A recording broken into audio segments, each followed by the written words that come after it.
তো আজকে আমাদের বিবাহবার্ষিকী ছিল, সেই জন্য আমি আরও চলে গেছিলাম মায়ের মন্দিরে।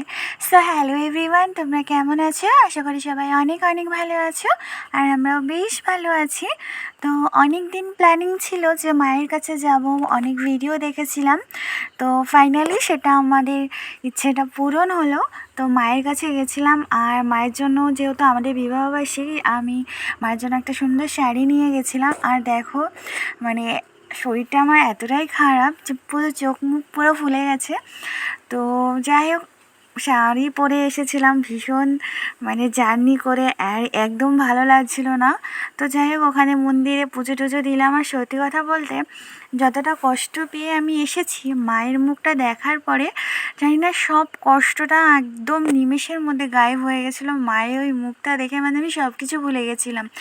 এত এত এত সুন্দর, আর কি বলবো তোমাদেরকে। যাই হোক, তারপরে আমরা চলে এসেছিলাম স্টেশনে, আর দেখো বাড়িতেও চলে এসেছি।